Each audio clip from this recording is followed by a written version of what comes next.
There is a reason that the adventure market has absolutely exploded over the last 10 years. The bikes are just incredible. They can do pretty much anything. You can do hundreds of miles on them, still be comfortable. You can ride them pretty quickly. You can even take them off-road. They really are multiple bikes all in one, but they do come at a price. They aren't cheap. Even middleweights like Yamaha's Tenere comes in at just a snip under 10 grand. And Aprilia's fully loaded Touareg 660 is £10,600. So what happens if you're on a budget? What happens if you want something a bit cheaper? Well, Moto Morini say they've come up with the answer with this, their Escape 650.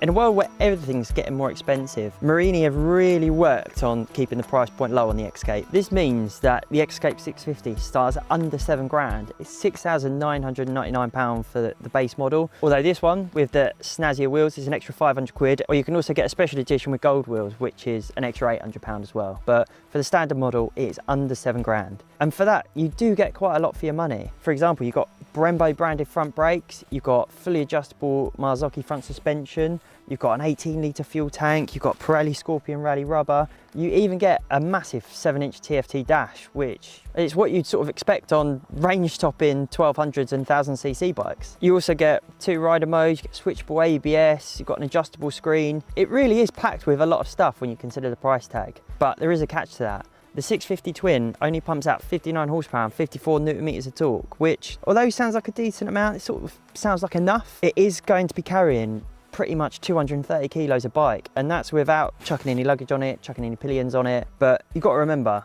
this is a budget-friendly bike, and after riding it, I've done hundreds of miles on it now, I've ridden it on road, I've ridden it on trails, and I've got to say, it is not a bad bike.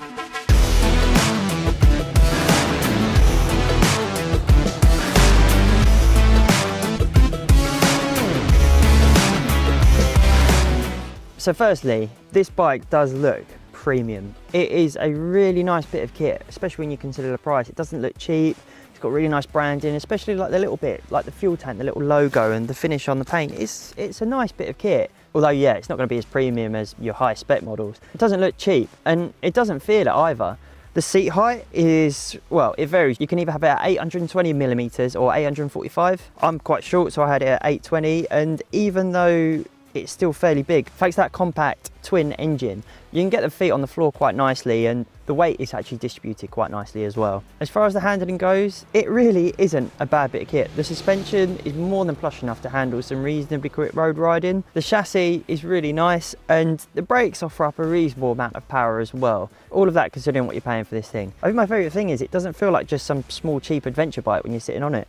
That colour TFT dash is really, really nice. It's really intuitive. It gives you loads of information. It's really easy to change between the modes, although it doesn't really make much difference unless you switch the ABS off. And the switch gears, okay, they're not going to be blowing your mind, but they are reasonably nice and they do exactly what they say on the tin. And you can even connect your phone up to it as well for navigation and for answering calls and stuff, which is a really nice feature, especially if you're going to be doing some extra miles, because it's got a double USB charger that you can charge your phone on as well. Because it's got that Pirelli Scorpion rubber, they work perfectly fine on the road. They're brilliant, to be honest. And for sort of really gentle trails, for sort of gravelly stuff, for grassy stuff, if you're not going to go and get really, really muddy and rutty, this is perfectly fine. The 19-inch front wheel makes things really easy.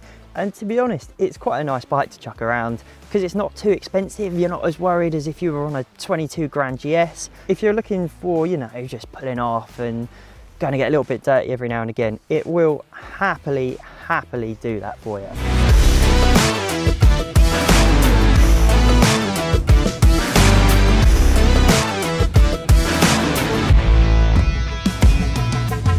The only thing that really lets this bike down for me is the engine. I know it's a 650 and I know we're talking about a bike that is incredible value for money, but it does feel that little bit lazy for me. Under 4,000 RPM, it just lacks that urgency. And although it gets up to a decent speed, it will happily sit at 70. It just doesn't quite deliver that excitement as some of the more modern bikes deliver. The Touareg 660, for example, has one of the best middleweight twin engines in the market. It's so exciting, and this is on the complete other end of the spectrum. Don't get me wrong, it's a nice engine. It's really quiet, it sort of burbles along. But if it's excitement you're after, then this bike probably isn't for you. But saying that, Moto Morini didn't build this bike to set the world on fire. It's not meant for lap times or massive wheelies or big skids. They've made a really capable adventure bike for an absolutely incredible price. There's no getting away from it. The fact that it comes with so many nice components, the fact that it rides so well, and the fact that it just feels like a proper all-encompassing machine is a testament to how well they've done. And to deliver that for under 7 grand in the economic situation that we're in now is, well, it's pretty impressive. Okay, this is not as good as a Tenere, it's not as good as a Touareg, but you've got to remember, it's 3 grand cheaper. And for that, it's a good package.